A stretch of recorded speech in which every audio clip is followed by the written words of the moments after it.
Hey everyone, and welcome back to Just Start, the podcast where we skip the theory and get straight to the raw, unfiltered truth about building from scratch. I'm your host, Ish.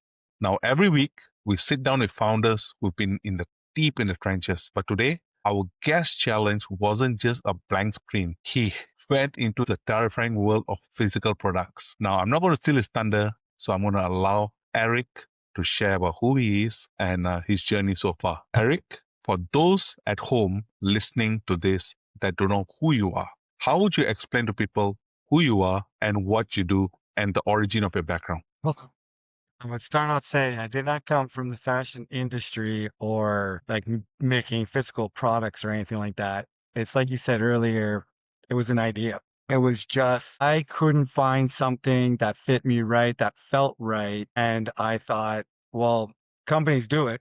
They make products. How do they do it? What avenues do they take? And how do I get from my design idea, which is this hoodie, to manufacturing? And it is a lot of trial and error. It is a lot of research. It's quite a journey, but at the end, I believe what I've done is I've created perfection, and moving forward, working with communities and community building and getting ideas from everyone and collaborating together, I think we can make EXINK very successful for all. So, Eric, how did this all start anyway? I mean, I understood about your background. You became a dad really early on. What did you do after school? And then how did you stumble upon this entire space? And what were you doing before that? Okay.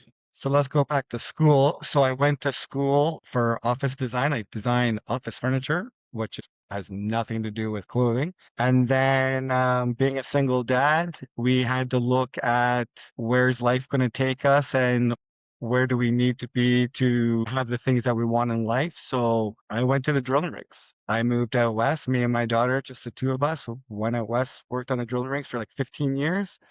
And moved to New Brunswick, Canada, where I live now, and I ended up not being able to find work. I'm not bilingual, and saw an opportunity to buy an HVAC business. I purchased it and risked everything I had to do so. And when I built that up to what it is today, I saw this whole hole in Web3 where people were creating NFTs to making a roadmap to then essentially putting it all together to create a product or an adventure. I looked at it different. I couldn't find something that fit me right. I'm 6'2". Right now I'm 225 pounds. And I thought, how could I do this? And then seeing Web3 and how people were building on Web3 with Web3 protocol marketing, I thought if I could create a product that everyone loved, could we then create a project and essentially do the whole thing backwards on EXINK, which is EXINK, digital art. There's no ink, so it's EXINK, and that's where the two came together. And now we have the Platosaurus project that we're building out, and we're going to smash the two together so we'll have a completed roadmap, a physical product, and a community with the hopes that everyone falls in love with the product and we can then go to market and sky's the limit after that. Okay, so I want to break down two parts of it. I love the Platosaurus idea that came out. But before that, when you were just starting out, you didn't have a background in fashion design. For somebody who's listening to listen right now to what you built, take us to the initial journey from the element of just an idea of wanting to create something for yourself with good quality, good stitching. How did you take that first element and go to the prototype stage? And that first prototype stage, how did you reach out to your first customers? Because number one, the cost, in my opinion, is usually high, even for a prototype. Tell us how you did all that. So with the finances from the HVAC company, I have self-funded this venture of mine. But really, at the end of the day, I drew on a piece of paper. I learned what a tech pack was, and that is what the manufacturer needs to then create the hoodie itself. So essentially what I did was I knew the design I wanted. I did not know anything about fabric. I knew nothing about fabrics. So I went on that journey. I'll pull out my handy dandy here. These different fabrics. These are made from around the world, and these was our first prototype. So we literally, so you see all the markings on it and everything like that. This is all the changes I made to make what we have. Well, now to get there, everything is online. You can figure it out with like through Google, ChatGPT, stuff like that, Grok. But before Grok came out, everything was done by telephone. We use WhatsApp to talk to manufacturers. And essentially what I've done was I did my drawing, I did the tech pack. We sent it to China, Bangladesh, Dubai, all around the world. And we just said, make us the best quality hoodie to this tech pack that you can do. And that's what we've done. And Dubai won the contract. And so our original hoodie was made there. And I'm telling you right now, it's a very difficult journey, but if you just put your head down, anything's possible. Okay, so just for the curious mind, what did it take in terms of initial cost just to get the prototype done? Thousands, thousands and thousands of dollars. We actually had the hoodie made 300, probably been made about 300 and something times, 350 times or something like Wow. that. It's been made. Yeah. I've not sold a hoodie in 3 years. I've literally given them away worldwide. Like they're in India, England, Australia, Nigeria, across the United States, across Canada, literally worldwide. Anytime somebody does something like this here, they get a hoodie sent to them. Yep. Well, that was kind of the thing was I need feedback. So when people talk about, what are your sales, and I say zero, they're zero because I was looking more at product research and doing product awareness. So if I send you a hoodie and you give me your raw thoughts and the quality, how it's stitched, the fabric to the zipper that I designed, it helps us create a better product. And that's literally 300 and something hoodies went out for free to worldwide. So is it part of your marketing strategy as well, or is it purely research? Because how did you even get your brand awareness out there? It's a bloodbath industry just to get people notice what somebody's wearing. And your product literally is it's nice to see, especially the side zipper and all. But at the end of the day, the brand EX is in one corner and all. So how did you stand out? Was this going to be part of the strategy that you have in mind? Yeah, this is definitely part of the strategy was doing the product awareness and doing everything I can to create, because I kind of need to touch bases on everyone. Like my size. So when I created my t-shirt, I actually made my t-shirt 6 inch, or sorry, 6 centimeters. Apologize. 6 centimeters longer than your standard t-shirt, just to think outside the box and to have the difference.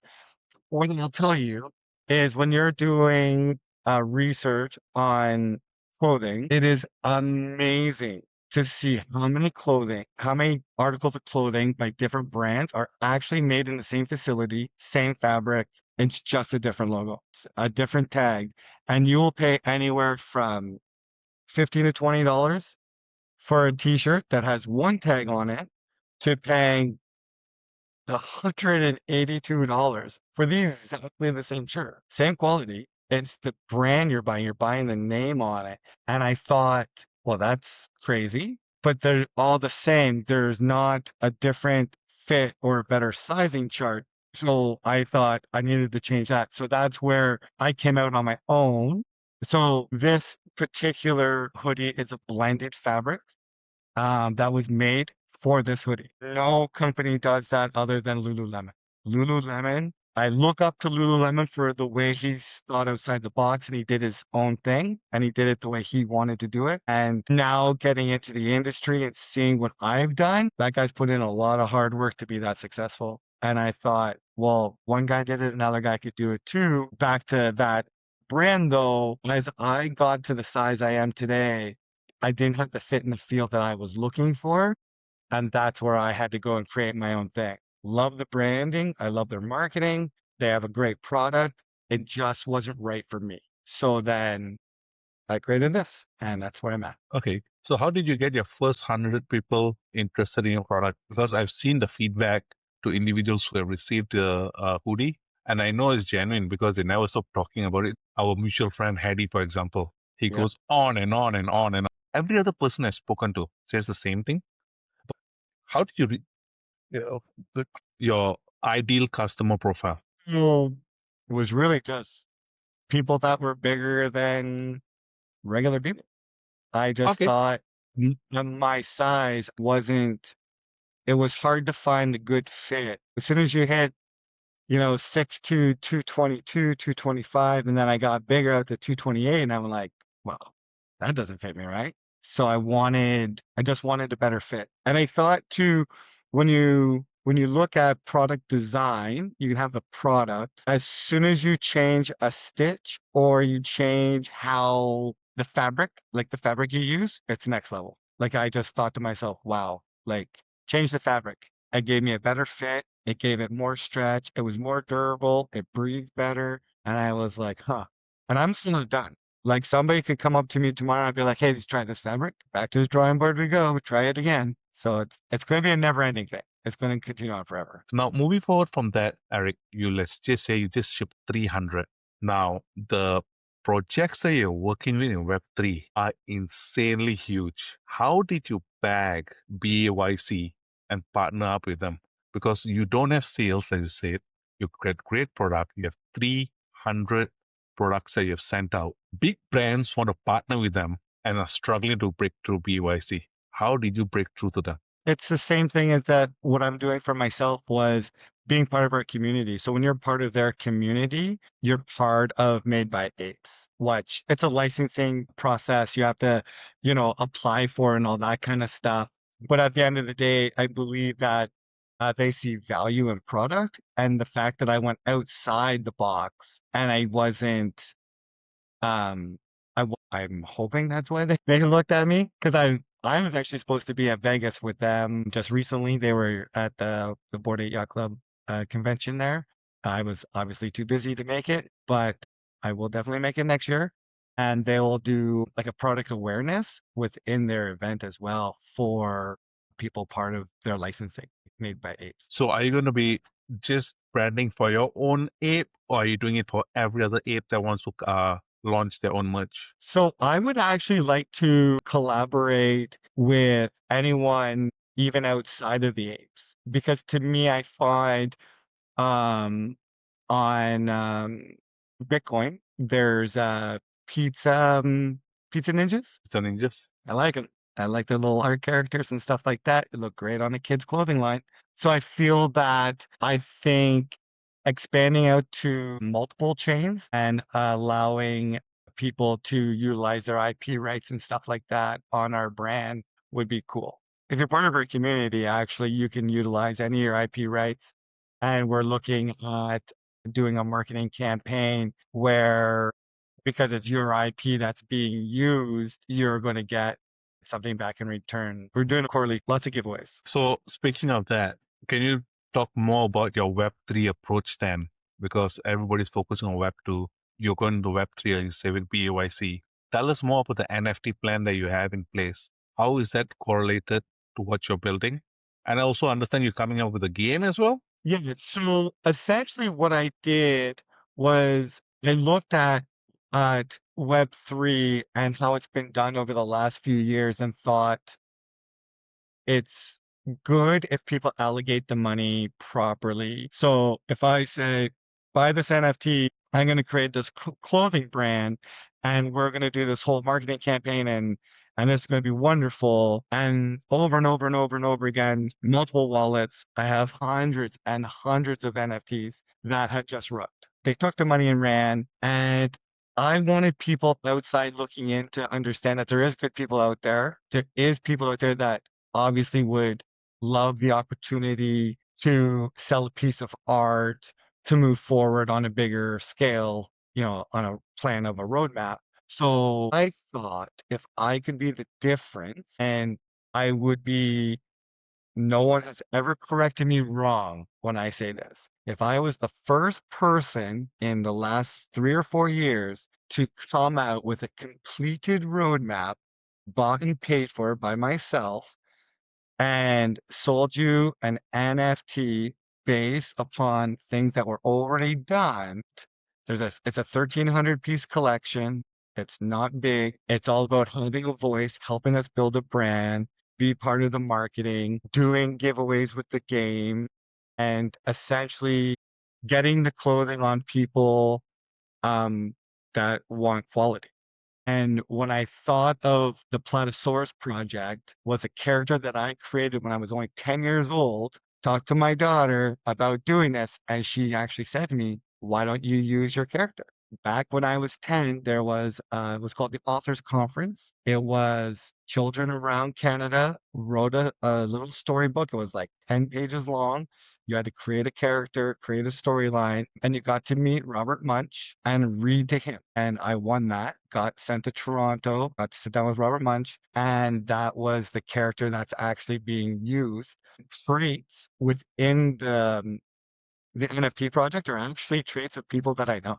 Oh, There's a little bit of something of people I've met on my journey within those traits. And I thought an NFT, take a product, EXINK, which is the brand, and let's create an NFT project, utilize the community to build up on the brand, and then do essentially marketing, marketing, marketing. Like when we do our marketing, if you've ever gone on YouTube and seen our video, um, at xinc.o on YouTube. It was filmed by Max, like Paramount Max, HBO Max, Max in Mexico City. A good friend of mine, Cedric, he does all of our marketing. He knew the producer and the director. He does music, so they did produced his music videos. And he called me up and said, "Hey, I know someone that can do this.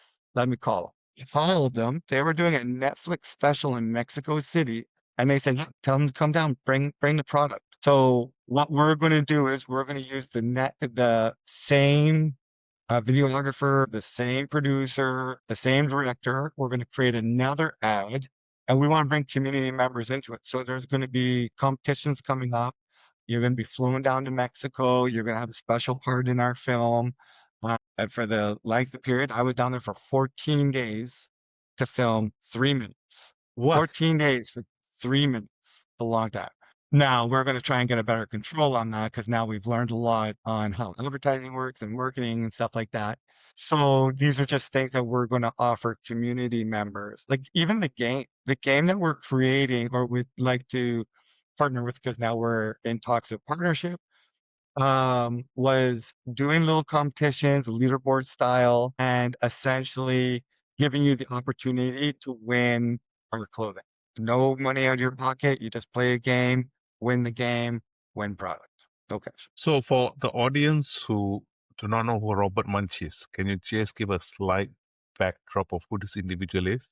Robert Munch is a very famous author and illustrator that wrote children's books as long as I've been alive. Wow. My whole entire life.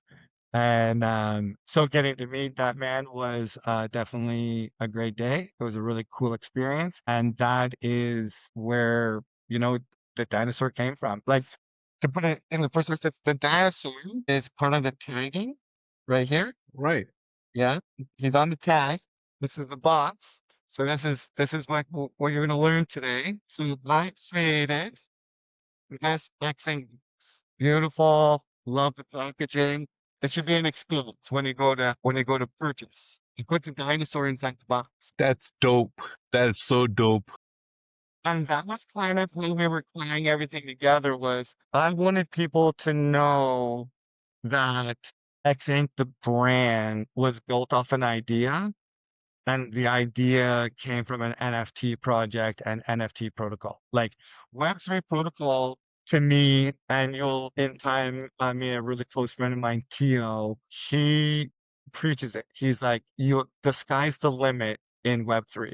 He said, you never know whose hand you're going to shake. You never know who you're going to meet in spaces. And he's right. Like you're going to meet some pretty powerful people in a space that people hide behind PFPs all the time. So it's like we're just all kind of finding each other and working together. So anything's possible in Web3. So let me get this straight now, because you're only making a limited edition of 1,300 of this particular NFT. And I caught something you shared earlier, that if I buy the NFT, I am part of the rights. Well, that's the idea, was how could we make this different than what people are doing? And it's not just an idea. It is a physical product. It is a brand.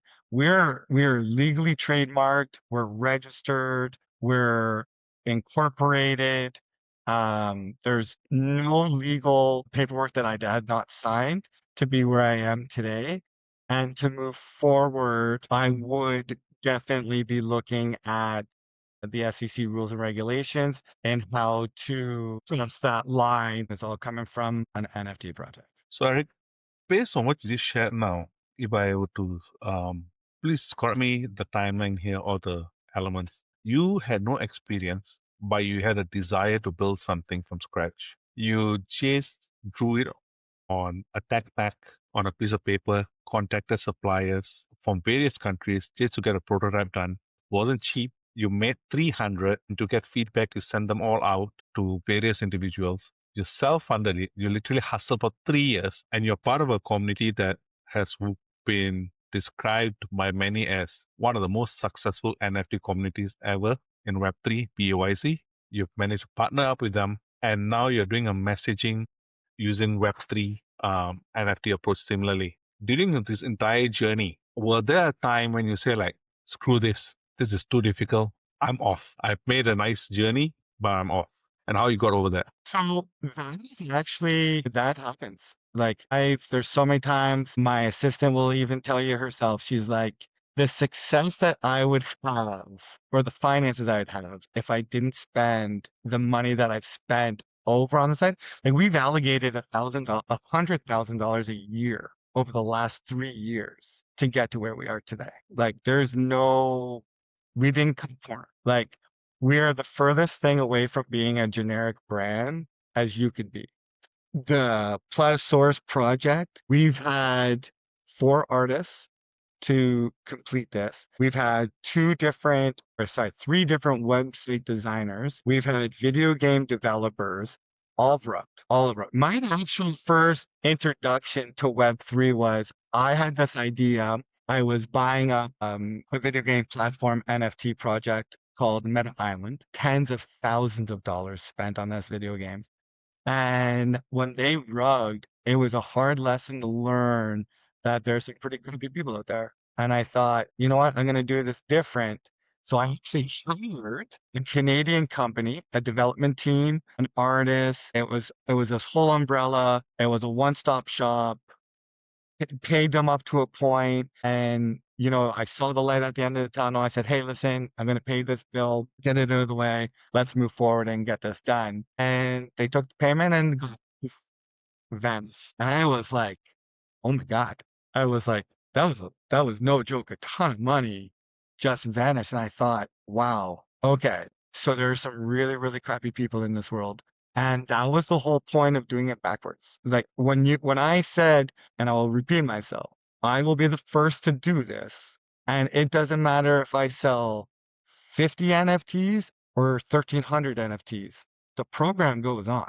There's no change. You don't earn less because the mission's complete. The brand is built. I just have 50 people to help me build the brand, share ideas with, instead of 1,300 people.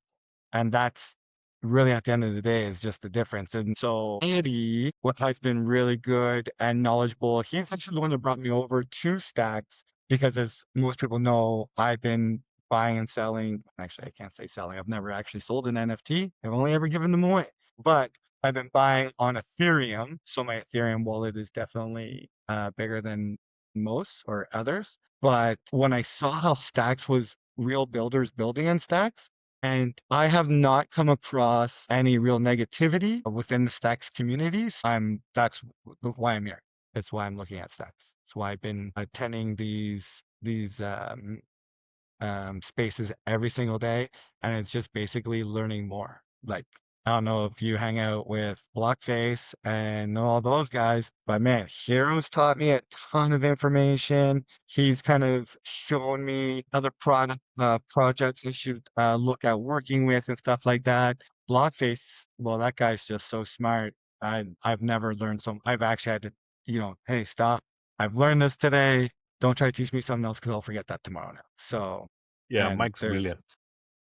yeah, Rocky, all of those guys, and they welcome me. Like none of them say, I'm not smart enough to be in the group, even though I know I'm the least smartest guy in there. But I'm here to watch, listen, and learn. And building this brand, I think, as I'm seeing how they're doing their stuff, their tech stuff, and then like your tech stuff, and then how I could just squeeze in the middle here and work with everybody, and we'll all be successful. So I want to check one part of how you plan to market and sell on Web3. What is your messaging of your product and how do you get your messaging out? Now, Twitter, every plays a Twitter game. Are you active on Instagram, Facebook? What medium? If somebody wants to copy your playbook right now, Eric, fully driven, knows they want to create something, let's say in the coast of somewhere in Africa, they have the knowledge, they have the skill sets. What kind of messaging works from your experience, the style of communication? Instagram? I don't know. I have no clue about fashion. So you gotta tell me. We actually have an Instagram. If somebody actually wanted to talk to me and ask me, like, if they wanted to build a brand and do their own thing, anyone can reach out to me. I am perfectly fine talking about or helping somebody get across the road and not have all these hiccups that I've had, which have cost a lot of money. Twitter or X is where I'm most commonly found. I do not have Facebook. I do not have Facebook. Like I said, we do have Instagram, we have YouTube. Um, we're just actually starting to build more of a marketing campaign. We actually just rented a studio for next week there to do a full-blown photo shoot again and try and get more awareness out there because we are coming out with a kids clothing brand as well. But yeah, I would just reach out if anyone had any questions on how to build a brand, they can look at my pinned tweet on X. It does tell a lot on there on from the very first drawing to the very first hoodie that I did with that with all the tape on it to the final product that I'm wearing right now, and just reach out and say hi. And trust me, it's a long road. It's very expensive, but you won't have to learn the lessons I learned. So here comes the part I'm interested in now. Your avenue in terms of, I'm essentially going to plug Boom in this discussion here because I know we reached out to you and I found out what you were building. I was like, I really want to have somebody who's committed to Web3 and also wants to be part of the Bitcoin ecosystem. And I was thinking like, I got to get you on somehow and sell on Boom. I'm going to have a shop on the marketplace and all. So Eric, when I reached out to you and said like, hey, come and sell on Boom, were you open to the idea like Web3 marketplaces are the place to be? Or were you thinking like this might not work for the brand and Web2 is a place to be? How do you evaluate both sides of the approaches to make sure that it works for the brand? Personally, I think Web3 is the place to be. I think Web3 token economics on products is the way to go. I believe that when it comes to marketing, think if you had the bigger the following you have, the more eyes on you. If I like and share something, 1,800 people see it. If you like and share something, another 3,000 people see it, and so on and so on. So I think when it comes to bringing Web 2 products into Web 3, I believe Web 3 is definitely a benefit to for the future and for branding. I just think branding ideas in general, you have a product, which is your marketplace.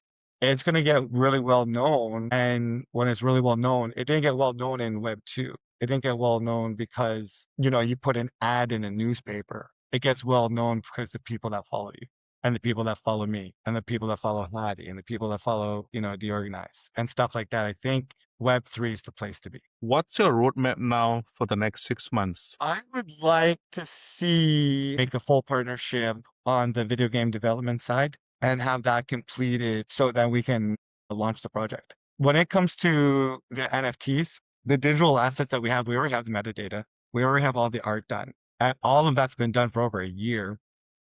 or maybe approximately 1 year. I believe the product that I'm wearing right now is the best thing I've ever created in whole life. When I got it made and I got it sent home, I had that smile on my face for days. I was like, yes, I finally did it. I did. I accomplished what I set out to do. And now I need to grow from that with the community feedback. And I think just getting that feedback right now on the third version, because this is what's being sent out right now. So when people receive it and, you'll say, hey, I really like this, but hey, did you try this? And then we can kind of go down that avenue. But the only thing I'm honestly waiting for is the game.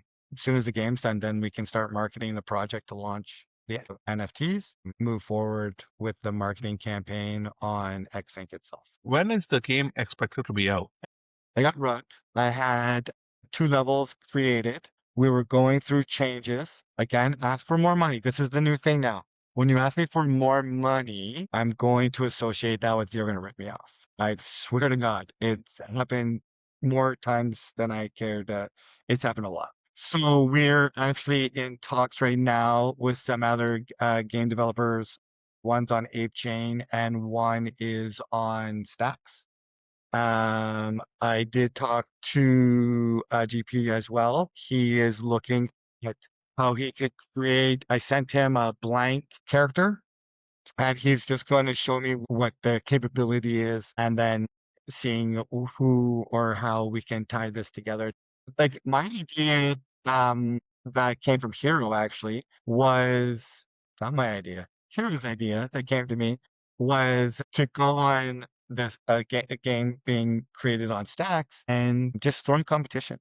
Like just putting together competitions. If it's a monthly competition and everyone can get together. I like it because not necessarily do you have to be an NFT holder to play the game, but if the game is won by somebody who wasn't an NFT holder, I think I need to step up a little bit higher and do something more for NFT holders. I want a holder of a Platosaurus. I want it to be special to you. I don't want you to floor it. I don't want you to sell it at any time. I want you to let me show you that it's an NFT, or I like to call them digital assets because it just sounds nicer to me. When you're holding a digital asset and you already have that return, now you're just sitting back waiting to collect merch from doing like marketing like yourself. Like right now, like when you're doing these kind of spaces, he has t-shirts and everything. So we want to do sponsorships and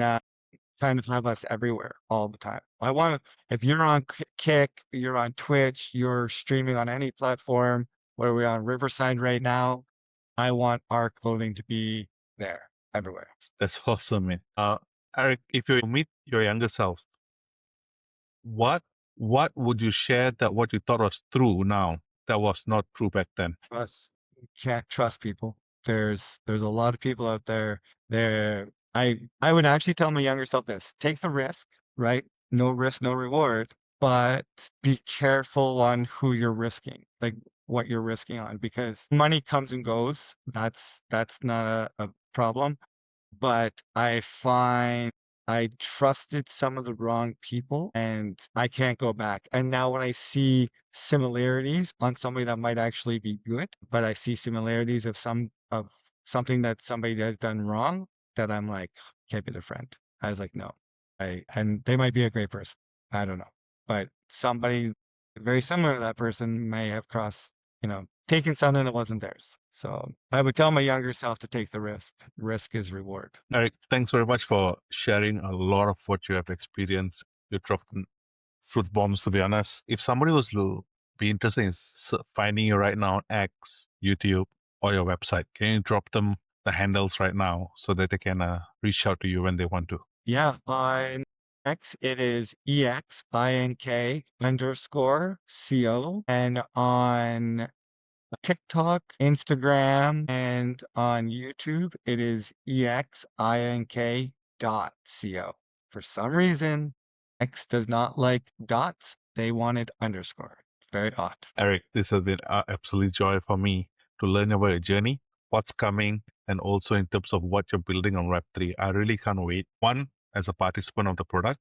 Two, for everybody to come to Boom and come and see what you will be selling that at one point, that is going to be amazing, to be honest. I can't thank you enough again for your time. I really look for part two when things are ready, and hope to kick it off then. Really hope that we get everything done in the next 6 months would be really ideal for me. And I am going to tell you the truth. It's a long time. So many people have told me just drop the project. And I'm like, I can't. I I will drop another $50,000 to complete everything before I just drop something because I love the idea of saying I'm the first. I'm not saying people haven't completed their roadmap. I'm just saying I'm going to be the first to do it before mint. And that to me sounds a lot nicer than I'm waiting or I'm going to drop this, but we're going to wait for the game. I'm like, no, we're going to have the game too. We'll figure it out. I just want the game to be an app. I actually just wanted to be little. I just wanted to be something that, you'd be sitting shotgun in your car, while somebody's driving, you just play on your phone and just want a hoodie, want some hats, just anything, just to do something little. It didn't have to be big, but we'll see. We'll see. Man, I'm really stoked about that. I'm looking forward to it. Eric, thanks once again, and let's catch up real soon. Yeah, sounds great.